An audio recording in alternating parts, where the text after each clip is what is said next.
जिस चांदी ने कुछ दिन पहले तक निवेशकों को शानदार रिटर्न देकर खुश कर रखा था, उसी चांदी ने 19 अगस्त को अचानक ट्रेडर्स की चिंता बढ़ा दी। सुबह बाजार खुलते ही तेजी की उम्मीद लगाए बैठे निवेशकों को कुछ ही घंटों में बड़ा झटका लगा। एमसीएक्स पर चांदी के भाव में तेज गिरावट देखने को मिली और देखते ही देखते बाजार में मुनाफा वसूली हावी हो गई।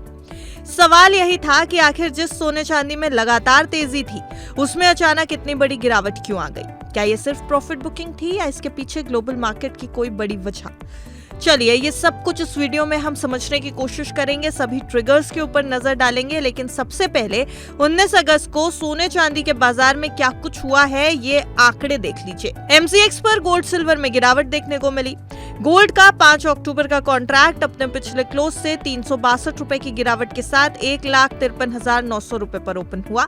वहीं चांदी यानी सिल्वर का 4 सितंबर का कॉन्ट्रैक्ट अपने पिछले क्लोज से 2,418 रुपए की गिरावट के साथ 2,30,001 रुपए के स्तर पर ओपन हुआ। गोल्ड ने 1,53,724 रुपए प्रति 10 ग्राम का लो, तो वहीं सिल्वर ने 2,28,500 रुपए प्रति किलोग्राम का लो बनाया। अब आते हैं उन ट्रिगर्स और उन फैक्टर्स पर जिन्होंने गोल्ड और सिल्वर की चाल में कमजोरी का फैक्टर बनने का काम किया। कमोडिटी मार्केट में तेजी और गिरावट का असर अक्सर बहुत तेज होता है, खासकर चांदी जैसे मेटल्स में, जहां निवेश के साथ साथ इंडस्ट्रियल डिमांड भी बहुत इंपॉर्टेंट भूमिका निभाती है, रोल निभाती है।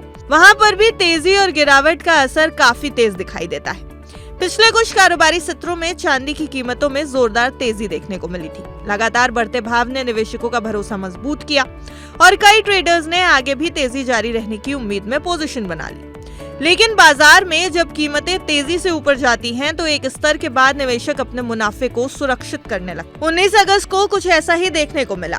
इस गिरावट की सबसे पहली वजह प्रॉफिट बुकिंग मानी गई। पिछले कुछ सत्रों में चांदी में अच्छी तेजी देखने को मिली थी। ऐसे में ऊंचे स्तरों पर बैठे निवेशकों ने अपने मुनाफे को सुरक्षित करना शुरू कर दिया। बाजार में जब कुछ बड़े खिलाड़ी सेलिंग शुरू करते हैं, तो दूसरे ट्रेडर्स भी सावधानी बरतने लगते हैं।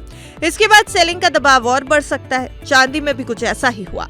तेजी के बाद मुनाफा वसूली ने कीमतों पर दबाव बनाया और गिरावट धीरे धीरे तेज होती चली गई। लेकिन कहानी सिर्फ घरेलू प्रॉफिट बुकिंग तक लिमिटेड नहीं है, यानी मुनाफा वसूली तक खाली कहानी ये सीमित नहीं थी। ग्लोबल मार्केट में भी कई ऐसे संकेत थे जिन्होंने चांदी की कीमतों पर दबाव बढ़ाया। अमेरिका और ईरान के बीच बढ़ता तनाव और बातचीत में अनसर्टेनिटी यानी अनिश्चितता ने कच्चे तेल की कीमतों पर असर डाला है। ब्रेंट क्रूड 91 रुपए प्रति बैरल के ऊपर पहुंच गया। कच्चे तेल की कीमतों में तेजी बाजार के लिए महंगाई की चिंता बढ़ाती है। अगर लंबे समय तक तेल महंगा रहता है, तो महंगाई पर दबाव बढ़ सकता है और इससे केंद्रीय बैंकों की ब्याज दरों को लेकर बाजार की उम्मीदें बदल सकती है। यहीं से यूएस फेडरल रिजर्व और इंटरेस्ट रेट का फैक्टर काफी इंपॉर्टेंट हो जाता है। आमतौर पर ऊंची ब्याज दरें सोने और चांदी जैसे नॉन यील्डिंग एसेट्स को कुछ हद तक कम अट्रैक्टिव बना सकती हैं। निवेशक ऐसे माहौल में ब्याज देने वाले एसेट्स की तरफ ज्यादा अट्रैक्ट होते हैं। इसी वजह से ग्लोबल कमोडिटी मार्केट में भी सावधानी बढ़ती है। अंतर्राष्ट्रीय बाजार में चांदी करीब 1.78% कमजोर होकर लगभग $65 प्रति औंस के आसपास आ गई। ग्लोबल कमजोरी का असर भारतीय कमोडिटी मार्केट पर भी दिखाई दिया।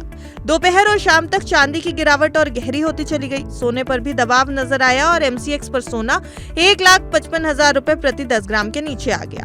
यानी सिर्फ चांदी ही नहीं, पूरा बुलियन सेगमेंट उस दिन दबाव में रहा है। ट्रेडिंग वॉल्यूम और ओपन इंटरेस्ट में बदलाव ने भी बाजार में बढ़ी गतिविधि का संकेत दिया। हालांकि इस गिरावट को सिर्फ डर की नजर से देखना भी सही नहीं होगा।